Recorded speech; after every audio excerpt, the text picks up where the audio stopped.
Bonjour à tous, on se retrouve aujourd'hui pour la vidéo qui va consister à prévoir le budget de juillet.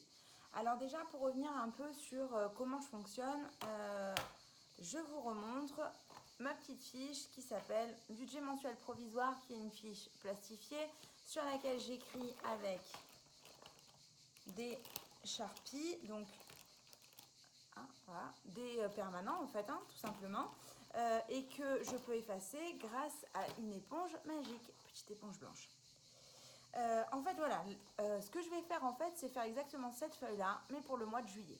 Donc avant de passer au mois de juillet, déjà je fais un point un peu sur ce qui s'est passé pour le mois de juin. Donc là, vous voyez sur les entrées, il n'y a pas eu de surprise, c'est ce que j'avais prévu.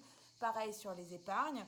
Là, je sais en plus que le mois n'a pas été super bon, donc je ne vais rien rajouter en épargne sur mon compte. Le peu d'économies que potentiellement je vais réaliser va pas être très élevé et ça sera en liquide et je vais les garder en liquide. Donc sur cette feuille-là, ça sera exactement reporté de la même manière sur cette feuille qui est le budget mensuel réel, qui celle-ci par contre n'est pas plastifiée et que je maintiens et que je garde dans mon planner pour avoir une trace en fait de ce qui s'est passé sur le mois de juin. Ici par contre, vous voyez, j'ai donc mes enveloppes que j'ai faites, ça va rester comme ça, ça va pas bouger, j'ai pas rajouté d'argent dedans, donc c'est la somme exacte que j'ai mis pour chaque enveloppe. S'il y a un dépassement de toute façon de ces enveloppes là, ça sera jamais en liquide, ça risque d'être plutôt sur la carte bleue, et c'est pour ça que j'ai une enveloppe virtuelle qui s'appelle divers, qui est de 250 €, qui me permet justement de prévoir les dépassements que je pourrais avoir sur les autres enveloppes. Donc ça bouge jamais, je le fixe en début de mois et après je n'y reviens pas. Ce qui peut changer par contre, c'est mes épargnes, mon fonds d'urgence, etc. Ensuite par contre, ce qui change et qui varie de mois en mois ou qui va varier sur ce que j'ai prévu, c'est les dépenses variables. L'école, en fonction du nombre de jours où il y a la cantine, et ça change un peu. Pareil pour la crèche, ça bouge d'un mois à l'autre en fonction de si on met plus ou moins la petite.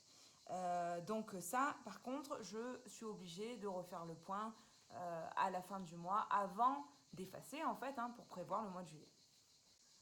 Donc une fois que j'ai corrigé tout ça et que je l'ai reporté sur mon budget mensuel réel pour ne pas perdre les informations, je prends aussi le point que j'ai fait au fur et à mesure, c'est-à-dire mon bilan de juin, que je finaliserai au moment où je clôturerai le mois, mais qui est déjà bien rempli comme vous pouvez voir, parce que je le remplis au fur et à mesure.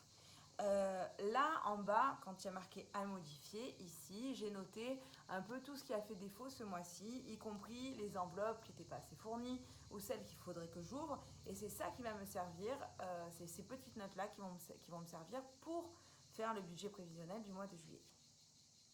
Donc on y va, c'est parti, j'efface le mois de juin et je débute le budget provisoire pour le mois de juillet.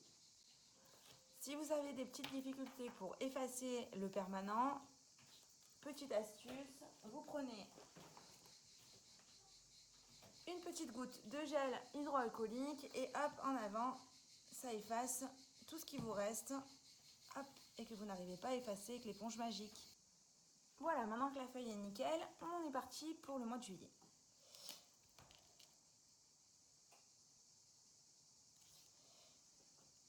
Alors, ici les entrées. Mon salaire,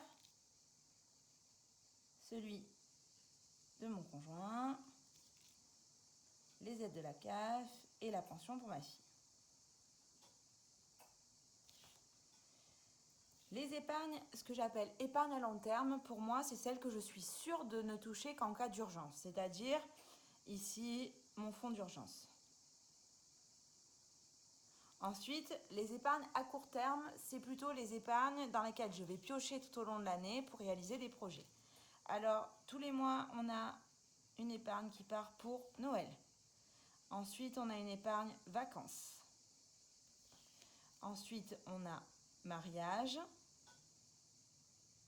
Ensuite, on a les soins d'orthodontie de ma fille qui ne sont pas complètement remboursés.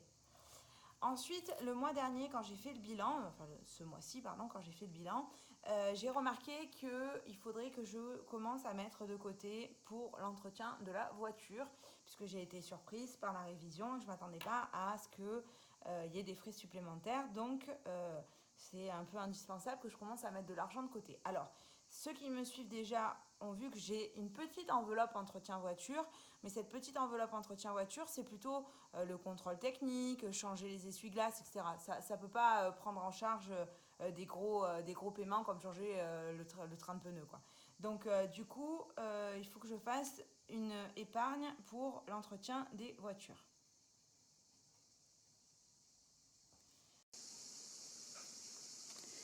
Lorsque je prévois mon budget mensuel, je ne commence jamais par les entrées pour la simple et bonne raison que je décide avec mon conjoint de la somme que nous allons mettre sur le compte commun ou combien on va mettre pour le budget familial global que après avoir fait mon budget provisoire. En fait, ça vient du fonctionnement de notre couple et je vous renvoie à la publication que j'ai faite sur le budget familial et sur le fonctionnement du budget en couple.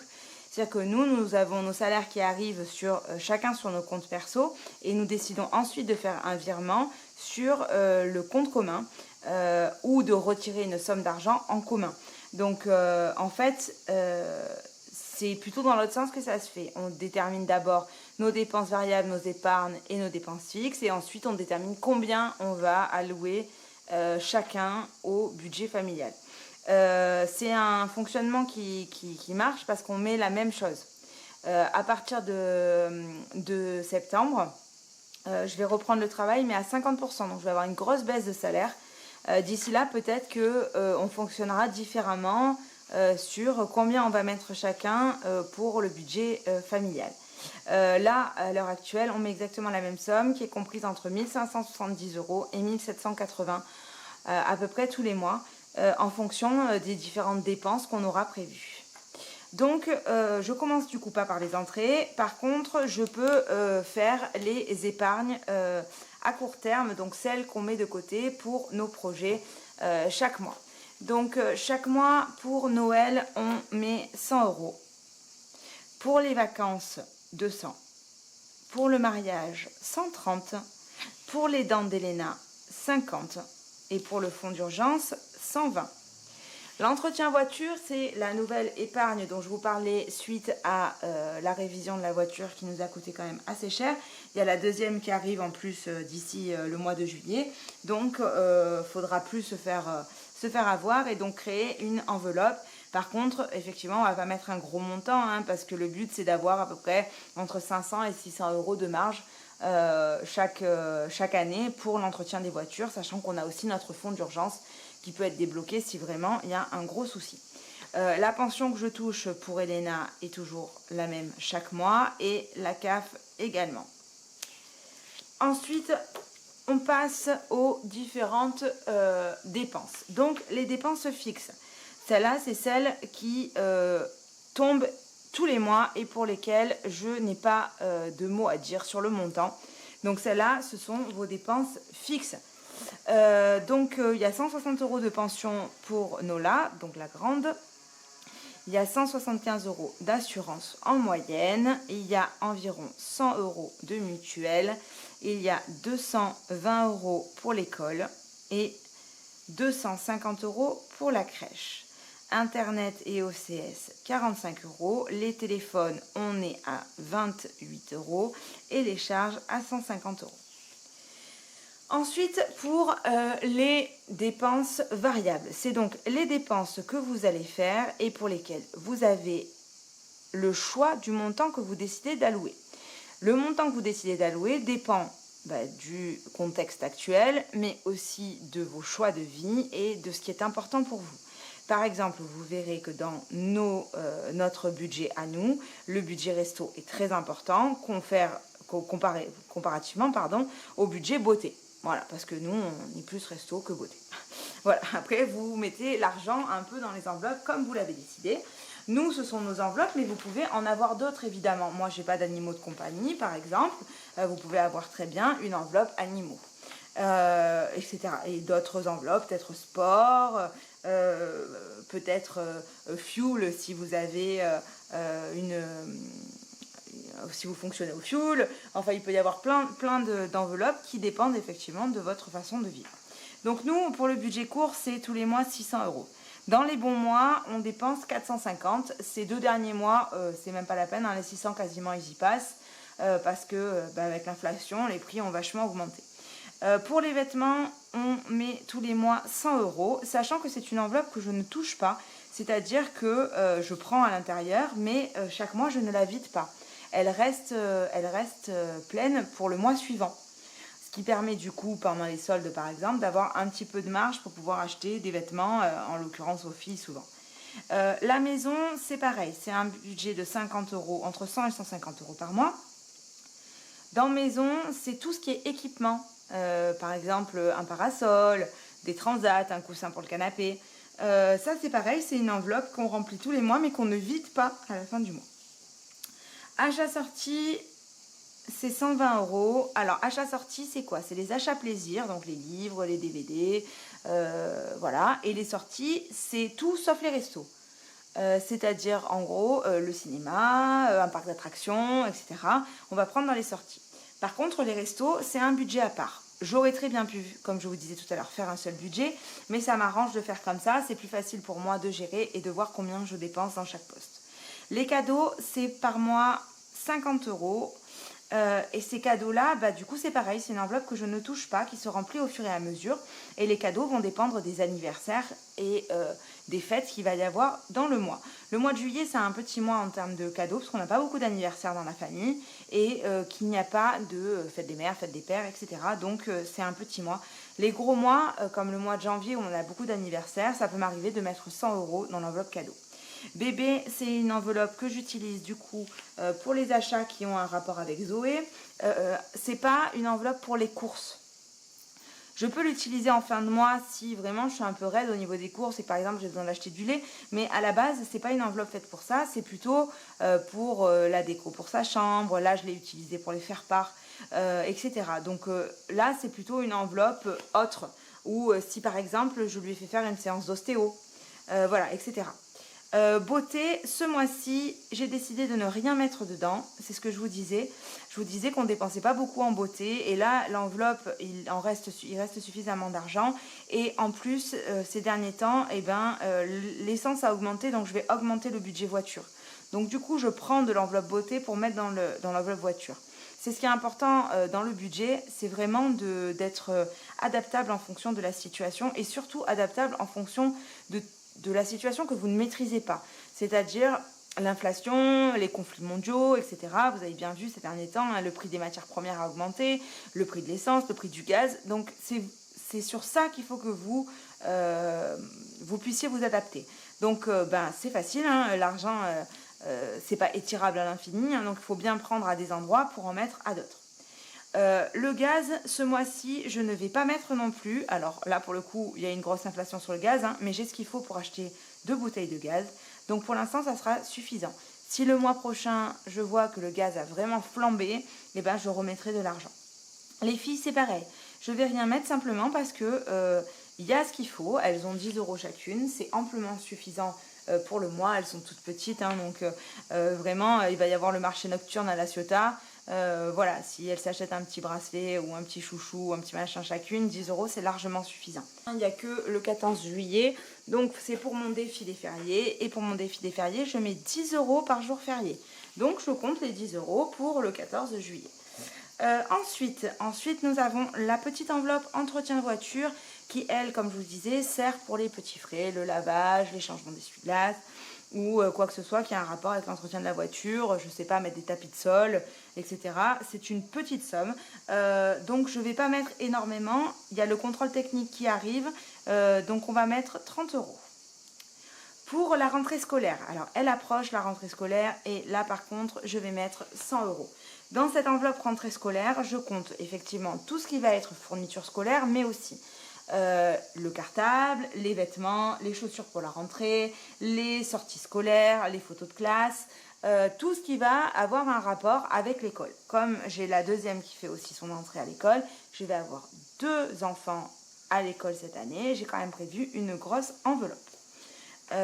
Ensuite, je vous disais, pour les cartouches de l'imprimante, je vais prévoir 50 €, sachant qu'on a trouvé le moyen de trouver des cartouches qui sont des génériques et qui nous coûtent 57 € les cartouches XL, donc 50 € par mois sera largement suffisant. Le budget voiture, on va donc l'augmenter de 50 € ce mois-ci et on passe à 350 €. Les 50 € de beauté seront passés ici. Pour les soins, on va prévoir 120 €. Alors je prévois un petit peu moins ce mois-ci que le mois dernier parce que j'ai moins de rendez-vous médicaux prévus et surtout j'ai des rendez-vous médicaux pour lesquels il n'y a pas de dépassement d'honoraires. Donc même si je suis obligée de faire l'avance, il n'y aura pas de dépassement, donc je n'aurai pas de frais supplémentaires. Pour la pharmacie, etc., j'espère, touchant du bois, rien n'est prévu, donc je ne devrais pas dépenser trop. Donc 120 € devrait être suffisant. Et ensuite, pour l'enveloppe d'hiver, celle-là, elle est toujours conséquente. On va laisser les 250 € qui sont un peu les 250 € coussin d'amortissement. C'est pour ça que le mois dernier, j'ai réussi à ne prendre que 200 € sur mon fonds d'urgence pour payer les 540 € que j'ai payés pour la révision de la voiture, puisque j'avais encore du divers qui traînait sur le compte.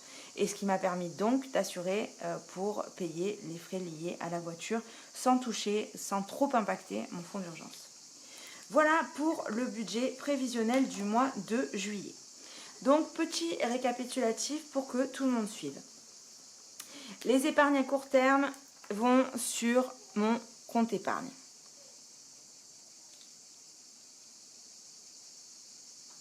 Idem pour les épargnes à long terme comme le fonds d'urgence.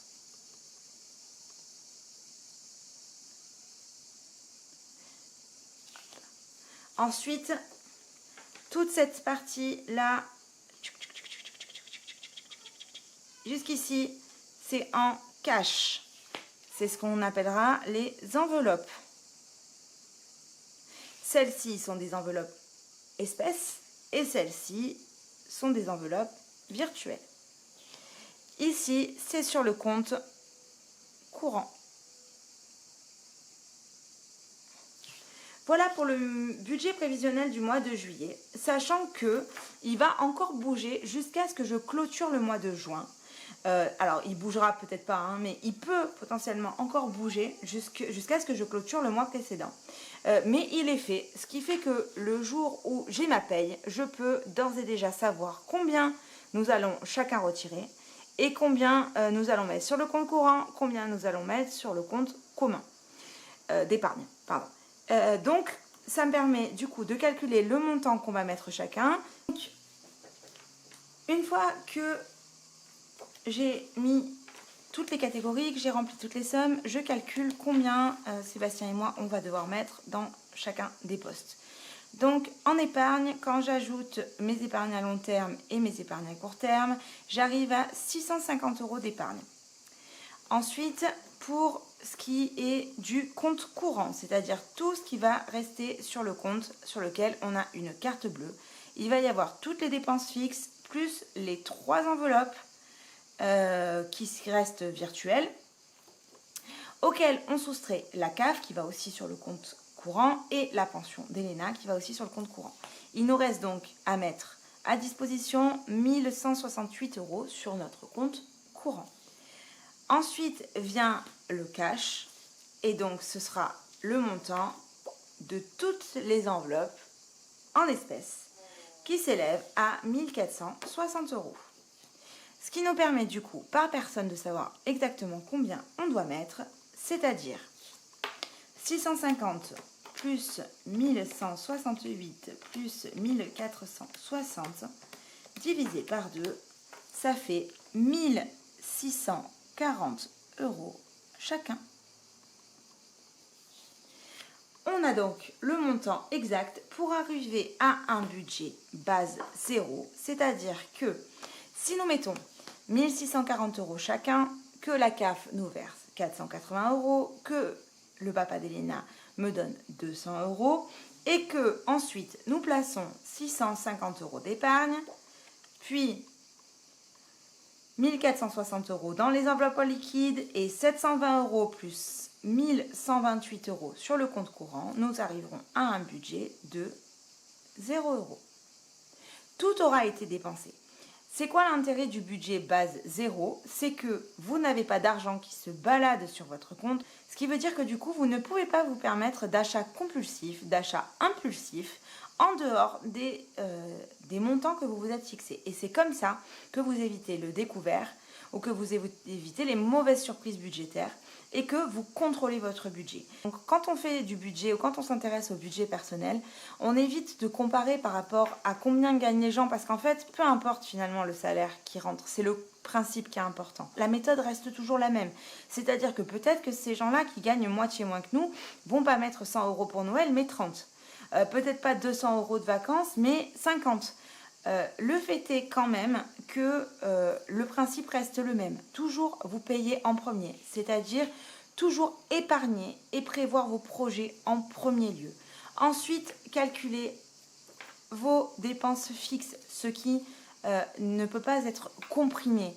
Et ensuite, vos dépenses variables, c'est comment vous avez envie de dépenser l'argent qui reste. Une fois que vous avez ça, vous devez arriver à un budget total de 0. J'espère que les explications ont été claires. Je pense faire une vidéo explicative vraiment de la méthode étape par étape. Dites-moi si ça vous intéresse en commentaire et puis n'hésitez pas à me mettre des petits likes, à me poser des questions sur vos propres budgets, à partager évidemment mon compte et puis à tenter votre chance pour le concours qui aura lieu jusqu'à mercredi minuit et du coup le gagnant sera tiré au sort le lendemain et annoncé en story. Voilà, bye bye!